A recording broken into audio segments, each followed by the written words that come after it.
Bismillahirrahmanirrahim. Assalamualaikum warahmatullahi wabarakatuh. Innal hamdalillah nahmaduhu wa nasta'inuhu wa nastaghfiruh wa na'udzu billahi min syururi anfusina wa min sayyiati a'malina. May yahdihillahu fala mudilla lahu wa may yudlilhu fala hadiyalah. Asyhadu an la ilaha illallah wahdahu la syarikalah wa asyhadu anna Muhammadan abduhu wa rasuluhu la nabiyya ba'dah. Allahumma shalli wa sallim wa barik ala nabiyyina Muhammad wa ala alihi wa ashabihi ajma'in, amma ba'du. Saudara kaum muslimin muslimat rahimakumullah, mari pada kesempatan di malam hari ini kita panjatkan puji dan syukur kehadirat Allah Subhanahu wa Ta'ala, yang mana di malam hari ini Allah telah melimpahkan nikmat rahmatnya kepada kita semua, sehingga kita di malam hari ini masih diizinkan oleh Allah, dipertemukan oleh Allah, dapat bermuwajahah dalam rangka thalabul ilmi dan dalam keadaan sehat walafiat. Amin. Salawat serta salam tetap tercurah limpahkan kepada junjungan kita Nabi besar Muhammad sallallahu alaihi wasallam, atas jasa beliaulah sehingga kita di detik ini atau malam hari ini masih merasakan ajaran-ajaran Islam yang sesungguhnya. Saudara kaum muslimin muslimat rahimakumullah, mari kita lanjutkan kembali ya kajian tafsir surat Al-Baqarah ayat 148 ya sekarang. Surat Al-Baqarah ayat 148. A'udzu billahi minasy syaithanir rajim. Bismillahirrahmanirrahim. ولكل وجهة هو موليها فاستبقوا الخيرات أينما تكونوا يأتي بكم الله جميعا إن الله على كل شيء قدير. ومن حيث خرجت فول وجهك شطر المسجد الحرام وإنه للحق من ربك وما الله بغافل عما تعملون. ومن حيث خرجت فول وجهك شطر المسجد الحرام وحيث ما كنتم فولوا وجوهكم شطره لئلا يكون للناس عليكم حجة إلا الذين ظلموا منهم فلا تخشوهم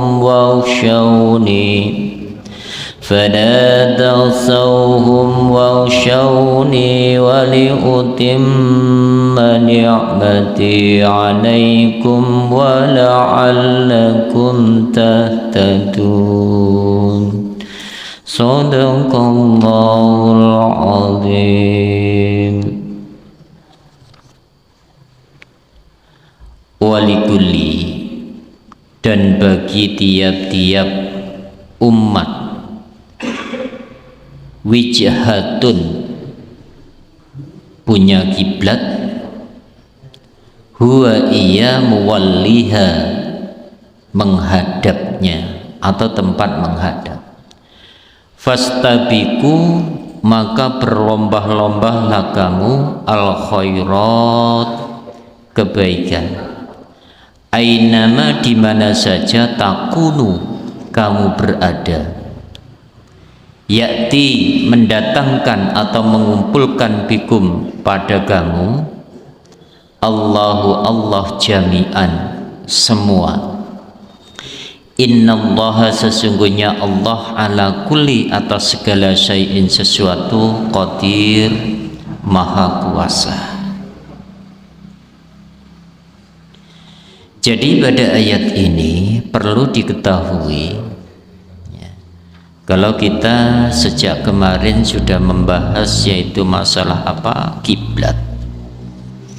Maka pada ayat ini Allah menegaskan bahwa setiap umat, ya, ini ahli tafsir ada yang mengatakan wijhatun, ya, yang dimaksud setiap umat adalah punya kiblat, ya, umat ini adalah kabilah, kabilah, ya. Orang Yahudi mengatakan bahwa kiblatnya adalah Baitul Maqdis, ya. Orang Nasrani juga begitu, mengatakan bahwa kiblatnya adalah Baitul Maqdis. Orang musyrik itu mengatakan bahwa kiblatnya adalah Ka'bah. Nah, sekarang kiblatnya orang mukmin, orang muslim itu yang mana? Jadi kiblatnya orang mukmin, orang muslim itu adalah di mana kiblat itu yang diperintahkan oleh Allah.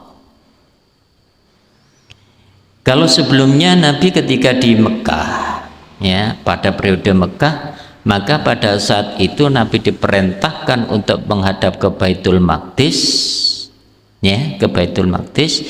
Berarti pada saat itu semua orang mukmin, semua orang muslim, ya, termasuk Nabi dan seluruhnya para sahabatnya, itu berarti pada saat itu wajib untuk menghadap yaitu ke Baitul Maqdis. Karena apa? Baitul Maqdis pada saat itu adalah yaitu kiblat yang diperintahkan.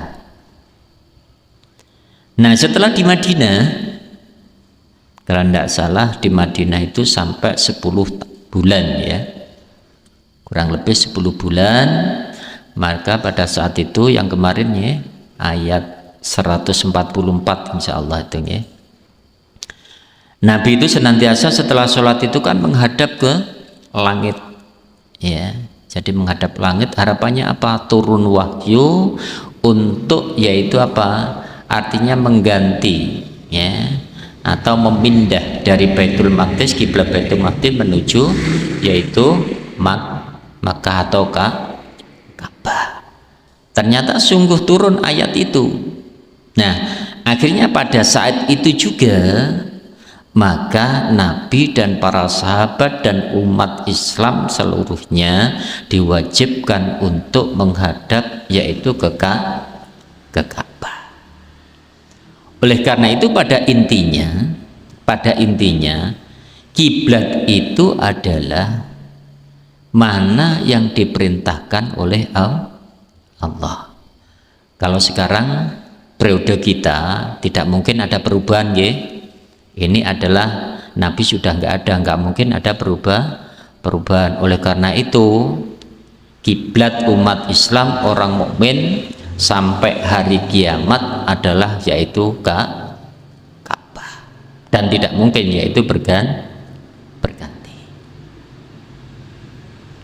Lagi kiblat itu adalah tempat untuk menghadap ketika yaitu beribadah, terutama yaitu ibadah wajib termasuk sholat. Itu tempat menghadapnya adalah yaitu kiblat, ya, yang dimaksud adalah Ka'bah. Ya, kalau sekarang kebetulan kita itu berada di sebelah timur, maka kiblat kita atau kita itu menghadap ketika sholat adalah menghadap ke barat. Cuman enggak ke barat persis, ya. Kita itu ke barat kayak napa nggih, artinya ada beberapa derajat, enggak lurus ke barat, ya. Itu orang Indonesia. Oleh karena itu orang yang berada di sekitar Ka'bah itu menghadap sesuai dengan tempat negara masing-masing. Yang penting yaitu menghadap ke Ka'bah pada saat ini, gitu ya. Lah, di dalam Ka'bah perlu diketahui, kadang-kadang kita ketika menghadap ke Ka'bah itu ada yang mengatakan, orang Nasrani mengatakan umat Islam itu juga menyembah benda, benda. Jangan tahu apa isinya Ka'bah itu. Itu kan di dalamnya yaitu terdapat Hajar Aswad, batu hitam. Itu kalau menurut sejarah turunnya batu itu, ya, itu adalah awal mulanya adalah yaitu putih bersih. Ya, tapi karena dosa orang maka akhirnya yaitu menghitam, maka disebut Hajar Aswad. Hajar Aswad itu batu yang hitam. Kalau seandainya ada perkataan semacam itu, umat Islam itu tidak menyembah batu itu, tidak menyembah batu, ya. Tapi Ka'bah itu adalah dijadikan tempat untuk mempersatukan umat Islam, yaitu menghadap atau menyembah Allah, supaya tidak ada perbedaan. Kalau selain Islam kan di dalam menyembah Tuhannya kan berbeda-beda dalam menghadap. Ada yang menghadap ke timur, ada yang ke barat, ada yang ke selatan, ada yang ke utara. Jadi tidak ada tempat untuk mempersatukan di dalam menghadap Allah. Tapi umat Islam punya. Kalau saat ini kita adalah termasuk umat Islam, orang mukmin adalah yaitu Ka'bah, di mana semua umat Islam, semua orang mukmin ketika sholat itu diwajibkan yaitu menghadap ke kiblat, yaitu Ka'bah. Maka perintah Allah apa? Fastabiqul khairat, maka berlomba-lombalah dalam melakukan kebaikan, ya. Jadi jangan mempermasalahkan yaitu masalah apa? Kiblat. Kenapa dari Baitul Maqdis pindah ke Ka'bah atau ke Ka'bah kembali lagi? Jangan dipermasalahkan. Yang penting mana yang diperintahkan Allah, maka itu yang kita taati, ya, itulah yang kita taati. Kalau saat ini kita diperintahkan untuk menghadap ke Masjidil Haram atau Ka'bah, berarti itu yang harus kita taati. Berarti itu kita berlomba-lomba dalam melakukan kebaikan ketika beribadah, terutama ibadah wajib yaitu sholat. Di mana saja maka kita diwajibkan untuk menghadap ke Masjidil Haram, ya, kecuali orang-orang yang bingung itu tidak ada hukumnya, ya. Jadi pas sholat sendirian di satu tempat tidak ada orang yang memberikan petunjuk mana arah kiblat dan tidak membawa alat apapun, maka boleh sesuai dengan keyakinan mana yang diyakini itu kiblat, maka itu sah-sah saja, ya, karena tidak tahu arah. Fastabiqul khairat, maka berlomba-lombalah dalam meraih kebaikan. Artinya sebuah kebaikan ini, ya, kita boleh iri ketika mungkin teman kita, saudara kita melakukan kebaikan. Maka kita iri, kenapa dia bisa melakukan kebaikan terus kita enggak? Nah, itu boleh kita iri, ya. Tapi kalau yang lain tidak boleh. Fastabiqul khairat. Ainama, di mana saja takunu kamu berada, yakti, mendatangkan atau mengumpulkan bikum padamu Allahu Allah jami'an, semuanya. Karena semua makhluk nanti di mana saja berada dalam keadaan apapun, ya, mungkin jasadnya terpisah, barangkali kan ada orang yang meninggal itu jasadnya terpisah antara satu dengan yang lain. Contohnya apa? Lah misalnya kalau terjadi pembunuhan, dimutilasi, kepalanya ditempatkan di sana, tangannya di sana, kakinya di sana, itu kan terpisah, ya, itu kan terpisah. Tapi nanti semuanya akan didatangkan oleh Allah dimanapun berada, tanpa kecuali. Itu ya, tanpa terkecuali. Kalau seandainya pas meninggal kok kakinya hilang barangkali, ya, atau terjadi bencana, pas ditanam dikubur ternyata ada yang hilang, misalnya tangannya atau kakinya, jangan khawatir, Allah nanti yang akan mengembalikan. Insya Allah di sana dalam keadaan sempurna. Semuanya akan didatangkan oleh Allah. Ya'ti bikumullahu jami'an. Nah, ketika didatangkan, maka pada saat itulah mempertanggungjawabkan semua amal perbuatan semasa hidup di dunia. Itu tujuannya, ya. Maka kita punya tanggung jawab yang cukup besar, ya. Jadi hidup kita setiap hari, bahkan dihitung setiap detik, setiap menitnya, setiap jam, itu ada hitungannya di hadapan Allah. Ada hitungannya. Berapa kali kita melakukan kebaikan, berapa kali kita melakukan maksiat. Maka kalau bisa kita itu bermuhasabah, menghitung kira-kira kita di dalam sehari itu bisa melakukan kebaikan itu berapa kali, ya, apakah banyak kebaikan ataukah kemaksiatan. Karena seringkali kita itu ketika melakukan maksiat itu tidak terasa, bahkan di tempat-tempat melakukan kebaikan itu pun kadang-kadang masih sempat melakukan maksiat, itu masih sempat. Oleh karena itu godaan setan itu berada di mana. Bahkan termasuk orang yang melakukan sholat, ya, orang yang melakukan kajian, itu bisa saja setan masuk, ya. Atau bahkan orang yang dzikir pun kadang-kadang bisa masih dimasuki setan. Oleh karena itu ketika kita dzikir, ketika kita sholat, kita itu harus khusyuk, ya. Artinya kita latih, kita belajar khusyuk, bahwa kita itu seakan-akan langsung berbicara dengan Allah. Itu namanya khusyuk, ya. Jadi kita itu berzikir ataupun sholat seakan-akan kita itu langsung berhadapan dengan Allah. Atau kalau tidak bisa, kita itu merasa bahwa kita itu diawasi oleh Allah. Nah, itulah tanggung jawab kita. Kenapa kita nanti semuanya akan dikumpulkan oleh Allah, dijadikan satu, setelah itu dihisab oleh Allah, dihitung amal perbuatan kita, ditimbang seberapa berat amal kebaikan kita dan seberapa berat amal maksiat kita.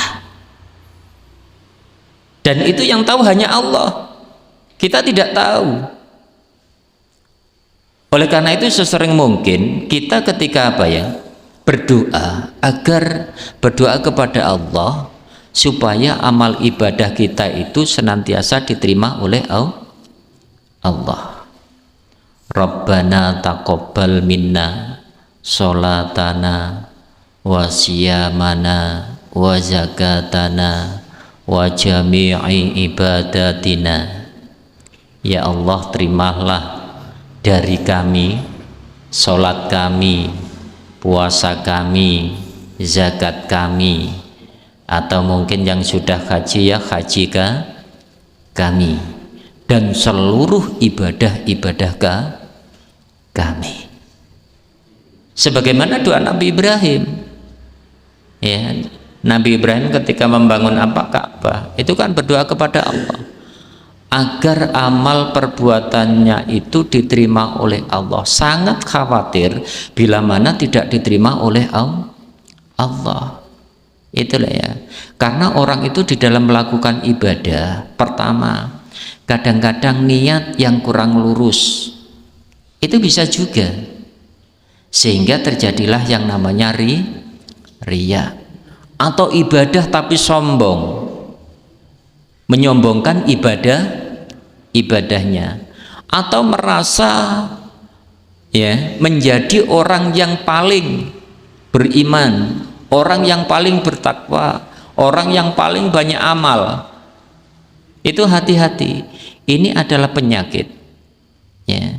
Sehingga ketika orang itu merasa paling takwa, paling beriman, paling banyak beramal, dan sedekahnya paling banyak, nah pada akhirnya dia nanti kembali kepada Allah dalam keadaan menjadi orang-orang yang rugi, menjadi orang-orang yang pailit. Di sana tidak ada amalan atau pahala sama sekali ya.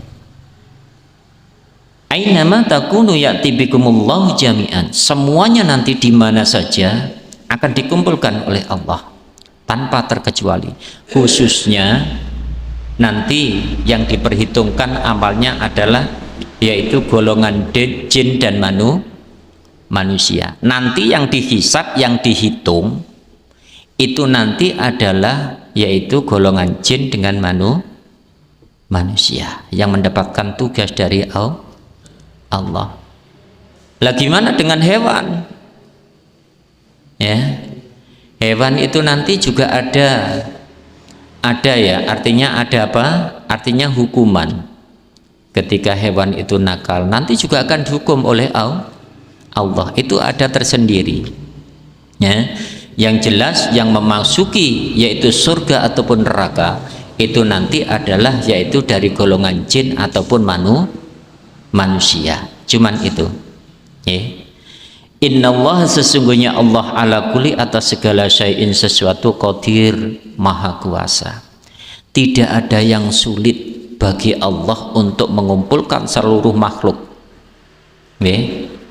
Meskipun makhluk itu kalau menurut manusia hilang barangkali ya, tidak diketemukan jasadnya, di mana dia berada tidak ada yang tahu, tapi bagi Allah adalah cukup mudah untuk mengumpulkan.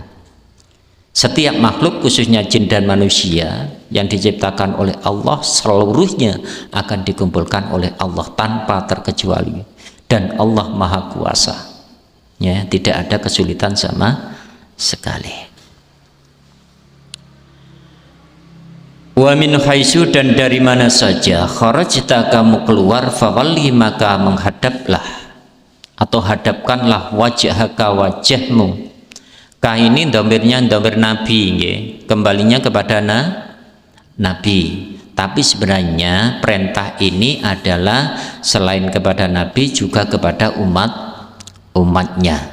Fawalli, maka hadapkanlah, wajhaka, wajahmu Muhammad, satro, ke arah Masjidil Haram, yaitu Ka'bah. Dari keluar kemana saja, kita bepergian kemana saja ya, dan mungkin ini dikatakan kemana saja, barangkali kita pergi ke Madinah ya, berarti harus menghadap ke Masjidil Haram. Kalau di Madinah berarti menghadap Masjidil Haram kemana? Ke selatan ya, ke selatan ngetan. Barangkali ada yang berada di sebelah baratnya Ka'bah atau Masjidil Haram, berarti ketika sholat itu menghadapnya adalah ke timur. Oleh karena itu perintah di sini bukan arah barat, timur ataupun selatan, utara, tapi fawalli wajhaka sadrul Masjidil Haram. Di mana saja kamu berada ketika sholat, hadapkanlah wajahmu ke Masjidil Haram. Nah, wajhaka ini adalah perwakilan dari seluruh tubuh ya, bukan berarti wajah niku sing dihadapno wajahe tok ya. Oleh karena itu biasanya ini kan bahasa napa nggih? Majas atau apa niku nggih? Biasa lek jenengan orang Jawa niku ketika enggak ketemu orang niku kan ngeten. Kok suwe gak ketemu irungmu kan ngoten to? Apa mek irunge tok? Kan boten. Yang dimaksud hidung itu adalah ya enggak ketemu semuanya. Ngoten nggih. Kok suwe gak ketemu irungmu kan ngoten wong Jawa biasa. Mosok irunge tok kan boten to? Ya maksudnya ketemu semuanya. Lah di sini wajhaka yang dimaksud adalah ketika menghadap itu sekujur tubuh. Ya enggak boleh misalnya sini nggih, misalnya saya menghadap ke timur nggih niki. Kula lek salat mriki niku kajian niku mesti ngadep ngidul niki. Nggih. Kula ten niki niku bingung. Salat niki sungguh mboten enten imamane kula ijen mboten semerap niki. Nggih. Kula lek ten niki ngadep ngidul. Nah, jadi tempat menghadap misalnya saya ke timur. Nah, ke timur. Kalau menghadap kiblat berarti apa? Ya langsung ke sana, seluruhnya. Enggak boleh hanya wajahnya saja. Jadi seluruh tubuh harus menghadap yaitu ke Masjidil Haram ketika sholat. Ya. Kecuali kalau sholatnya itu di kendaraan. Ya, misalnya di bis.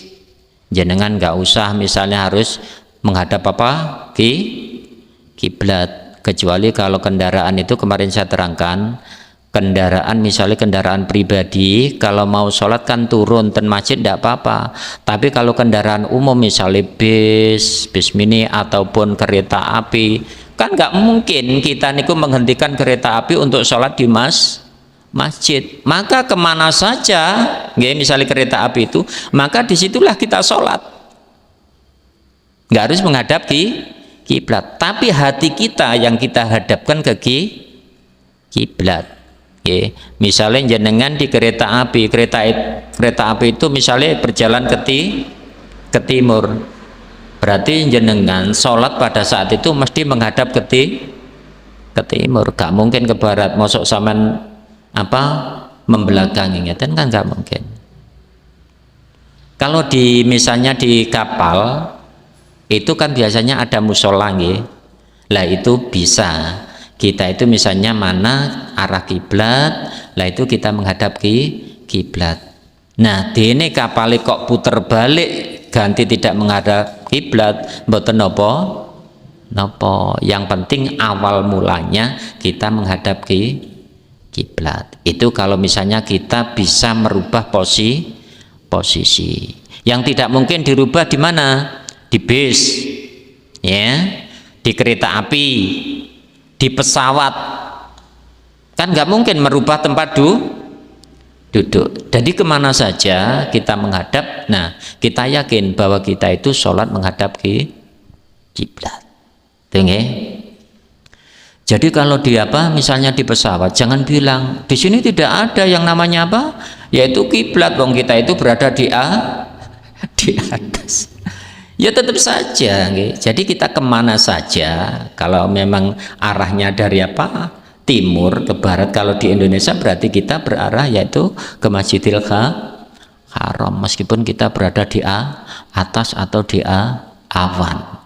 Kita boleh. Nggak boleh sholat di atas pesawat tuh karena tidak ada kiblat. Nah kemana saja kita menghadap yang jelas itu.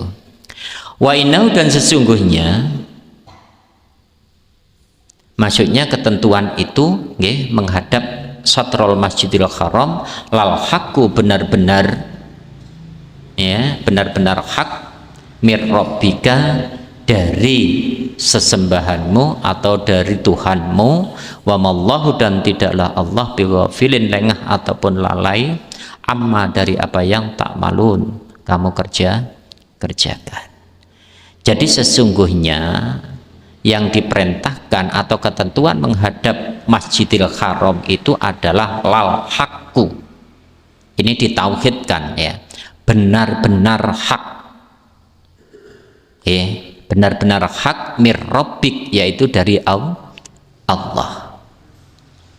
Jadi Nabi ketika memerintahkan atau ketika Nabi itu menghadap ke Masjidil Haram juga memerintahkan para sahabat dan umat Islam seluruhnya, itu bukan kok karena Nabi yang merintah, bukan, tapi itu lal haqqu mir rabbik, itu adalah memang diperintahkan Allah. Nabi itu hanya sekedar menyampaikan apa yang menjadi perintah Allah ataupun syariat Allah. Itu ya. Maka pada saat itu banyak orang yang bilang kalau Nabi itu bingung dengan agamanya. Setelah ke Baitul Maqdis, setelah itu ke Masjidil Haram. Maka banyak orang yang mengatakan, terutama orang-orang yang dolim itu, Muhammad ini mulai bingung. Padahal Nabi pindah-pindah kiblat itu adalah dalam rangka mentaati apa yang menjadi perintah Allah. Ya. Termasuk yang terakhir adalah Syatrul Masjidil Haram. Dan Allah tidak lengah, Allah tidak lalai di dalam memerintahkan.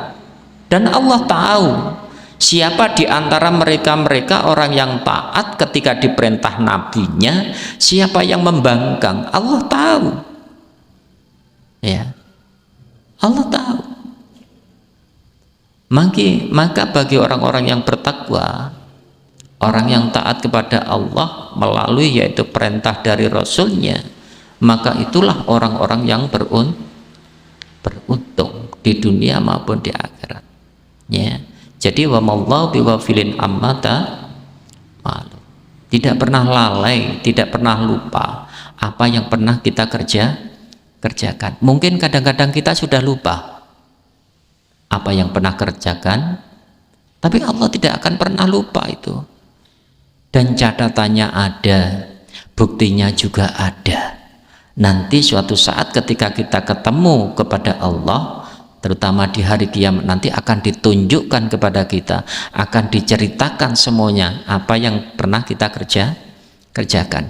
Diceritakan secara detail itu. Tidak ada yang ketinggalan sama sekali. Ya. Oleh karena itu, apapun yang kita lakukan, apapun yang kita kerjakan, jangan lupa semuanya dicatat oleh Allah melalui para malaikat dan diawasi secara langsung oleh Allah. Tidak ada yang ketinggalan. Sedetik pun tidak ada yang ketinggalan. Oleh karena itu kita harus berhati-hati. Ya. Ternyata pengawasan Allah itu kadang-kadang tidak membuat kita jerah. Tapi kalau kita diawasi CCTV kan jerah biasanya. Masuk kawasan mall ini diawasi oleh CCTV. Sudah nggak berani kan? Ambil barang nggak berani, ambil itu nggak berani. Karena merasa ada yang mengawasi CCTV, padahal yang ngawasi CCTV juga kadang-kadang ngantuk. Niku kan ngedep ngeten toh. Kadang-kadang juga ngantuk. Cuman di situ memang ada napa nggih, meskipun mengantuk tapi ada catatannya, bisa diulang kembali. Sedangkan pengawasan Allah itu tidak akan pernah hilang dan tidak pernah ngantuk Allah itu. Ya, ngantuk ataupun tidur tidak pernah. Kita senantiasa diawasi begini, tapi banyak manusia yang tidak jerah, tidak takut dengan pengawasan Allah. Diawasi Gusti Allah ngoten jek maksiat. Nah, itu berarti kadar keimanan kita kadang-kadang itu kurang. Oleh karena itu mari kita tingkatkan iman kita, keyakinan kita kepada Allah, agar setiap kita melangkah itu kita menyadari bahwa kita berbuat ini adalah diawasi oleh Allah, sehingga dengan demikian itu insya Allah untuk memperkecil perbuatan kita maksiat.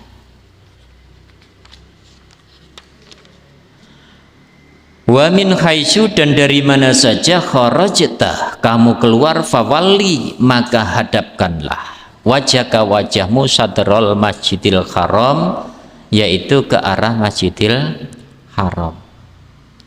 Perintah ini diulang oleh Allah di dalam surat Al-Baqarah ini 3 kali. Termasuk ayat 144 insyaallah niku nggih. Terus ayat 149 ini, terus 150. Apa maksudnya? Ini ahli tafsir atau menafsirkan, pertama, perintah pertama itu adalah diperintahkan kepada orang-orang yang bisa melihat Ka'bah secara langsung. Orang yang berada di sekitar Ka'bah, yang mampu melihat Ka'bah atau menghadapnya secara langsung, itu perintah pertama. Perintah yang kedua adalah diperintahkan kepada orang yang di sekitar Ka'bah, termasuk orang Arab itu kan orang di sekitar Ka'bah nih, tapi yang tidak bisa melihat Ka'bah secara langsung. Kan ada orang Arab misalnya, itu kan dekat, paling kalau haji ya naik mobil lah, dekat, tapi kan nggak bisa melihat secara langsung. Maka ketika sholat diperintahkan untuk menghadap kiblat atau Masjidil Haram. Terus perintah yang ketiga diperintahkan kepada seluruh umat manusia, khususnya orang mukmin, orang muslim di mana saja berada, maka ketika sholat diperintahkan untuk menghadap ke Masjidil Haram. Niku diantaranya yaitu apa? Artinya hasil para mufassirin. Maka Allah di dalam surat Al-Baqarah ini diulang sampai 3 kali. Terus juga bisa dimaknai, kalau Allah itu sudah mengulang-ulang sebuah perintah, ini berarti di situ ada hal yang sangat penting, hal yang sangat penting, ya, yang tidak boleh ditinggalkan. Nah, turunnya atau asbabul ayat ini pada ayat 150 ini pada saat itu, yaitu ketika wa min haitsu kharajta fawalli wajhaka sadral Masjidil Haram. Pada saat itu orang-orang musyrik itu berkata, oh, Muhammad itu mulai bingung dengan agamanya. Dulu menghadap ke Baitul Maqdis, sekarang menghadap ke Masjidil Haram ataupun Ka'bah. Padahal pada saat itu Ka'bah itu diakui oleh orang-orang musyrik sebagai kiblatnya. Maka dia mengatakan, ya, setelah mengatakan mulai bingung dengan agamanya, terus orang musyrik mengatakan, dia, maksudnya Muhammad, mulai tahu kebenaran kita, kata orang musyrik. Jadi dia itu merasa benar ketika yaitu menguasai yaitu Ka'bah. Dia mengatakan, oh, Muhammad mulai tahu jalan kita, bahwa kita itu adalah jalannya benar. Itu loh ya. Itu orang musyrik sama itu. Mulai tahu.